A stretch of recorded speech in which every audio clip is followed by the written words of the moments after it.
आज का हमारा पूरा क्लास जो है ना अक्रिय गैस पे केंद्रित है। तो आइए देखते हैं अक्रिय गैस होता क्या है। अक्रिय गैस को अंग्रेजी में बोलते हैं इनर्ट गैसेस, और हिंदी में कहते हैं अक्रिय गैस। अक्रिय गैस जैसे कि नाम से ही आपको पता है कि अक्रिय का मतलब क्या होता है, वह जो किसी से क्रिया ना करे, जो क्रिया नहीं करता है उसे क्या बोलते हैं, अक्रिय कहते हैं। मतलब ये ग्रुप ये जो अक्रिय गैस है, जो गैसेस जो हैं वो किसी से किसी प्रकार का कोई क्रिया नहीं करते हैं। ठीक है। आवर्त सारणी में वर्ग 18 जो है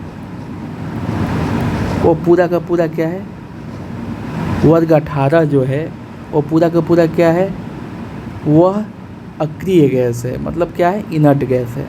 इसकी संख्या जो थी पहले 6 थी, ठीक है ना, लेकिन अभी इसकी संख्या 1 बढ़ गई है।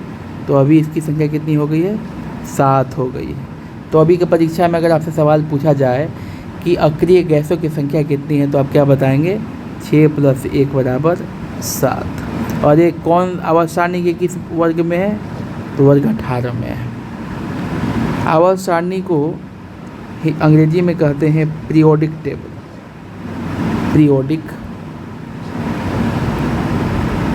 क्या बोलते हैं, पीरियोडिक टेबल। ठीक है। और पीरियोडिक टेबल के ग्रुप 18 को क्या बोलते हैं, इनर्ट गैसेस का ग्रुप, अक्रिय गैसों का ग्रुप। ठीक है।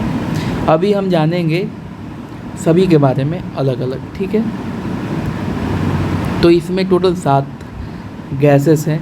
नंबर 1 में है हीलियम, नियॉन, आर्गन, क्रिप्टन,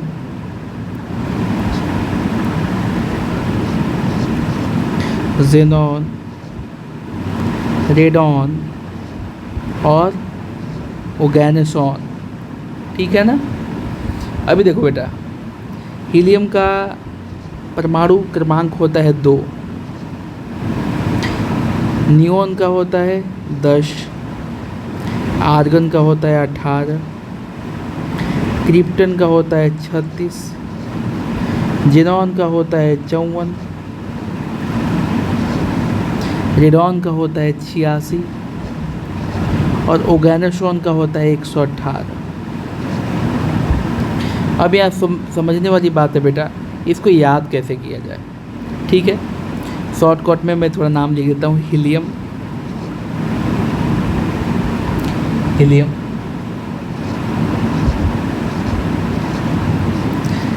आपके याद करने के लिए मैं लिख देता हूँ, आसानी होगी। Neon, argon, krypton, xenon, radon और ये लास्ट वाला है ओगैनोसॉन, ओगैनोसॉन। ठीक है ना, ये सभी है। आप इसके परमाणु क्रमांक को कैसे याद किया जाए, तो ये कोई बड़ी चीज़ नहीं है। देखो बच्चों, पहले एक सेल में कितना होता है, इलेक्ट्रॉन 2। दूसरे वाले सेल में 8, तो 2 में 8 जोड़ दो, कितना हो गया, 10। फिर उसके अगले वाले सेल में, मतलब पहले वाले में क्या होता है, 2 होता है, दूसरे वाले में 8, तीसरे वाले में भी क्या होता है, 8। तो यहाँ पे देखो 10 में 8 जोड़ेंगे क्या हो जाएगा, 18। चौथे वाले में क्या होता है, 18, तो 18 में 18 जोड़ेंगे क्या होगा, 36। पाँचवें वाले में क्या होता है, 18, तो 36 में 18 जोड़ेंगे क्या होगा, 54। फिर छठे वाले में क्या होता है कि यहाँ से 32 हो जाता है। ठीक है ना, 32। फिर सातवें वाले में क्या होगा, 32। ठीक है ना। तो इस प्रकार ये बढ़ जाता है, मतलब 2 8 8 18 18 32 32, समझ में आया ना। तो ये हो गया।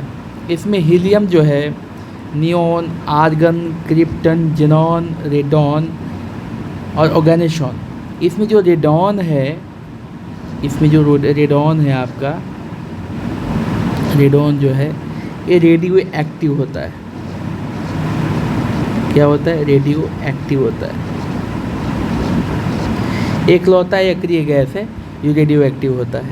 और इसमें जो जेनॉन होता है,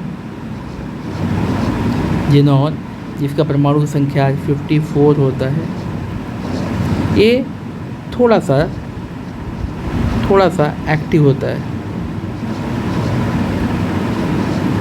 मतलब ये थोड़ा बहुत रिएक्ट करता है। किसके साथ? जेनॉन किसके साथ रिएक्शन करता है? तो फ्लोरीन के साथ करता है।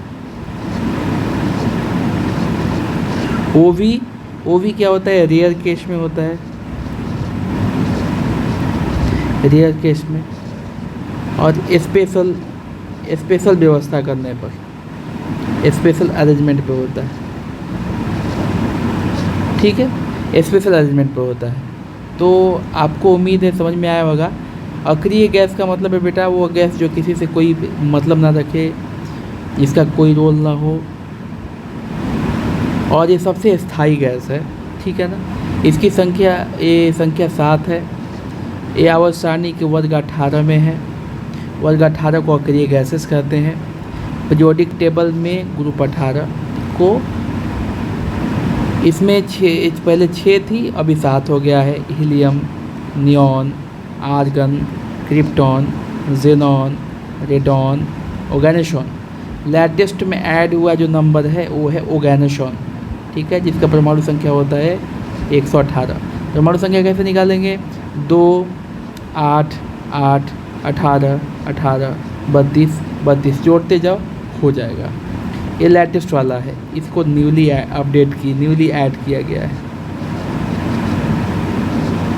न्यूली एडेड, ठीक है। अभी ध्यान दीजिए आप यहाँ पे एक चीज़ और ध्यान दीजिए। जो अक्रिय गैसेस होती हैं, अक्रिय मतलब क्या हो गया?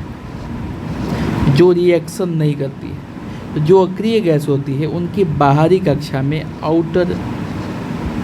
आउटर मोस्ट ऑर्बिट, उसके बाहरी कक्षा में ऑक्टेट पूरा होता है। ऑक्टेट क्या होता है? पूरा होता है। ऑक्टेट पूरा होने का मीनिंग है कि उसके बाहरी कक्षा संतुष्ट रहते हैं। मतलब जैसे मान लो कि पहला कक्षा है उसमें 2 अटता है, ठीक है। दूसरा सेकेंड वाला कक्षा जो है उसमें 8 अटता है। थर्ड वाला कक्षा जो है, परमाणु की बात कर रहे हैं हम लोग, ठीक है, उसमें भी 8 अटता है। फोर्थ वाला कक्षा में 18 अटता है। फिफ्थ वाला में भी 18 अटता है। 6 वाला में 32 आता है। 7 वाला में भी 32 आता है।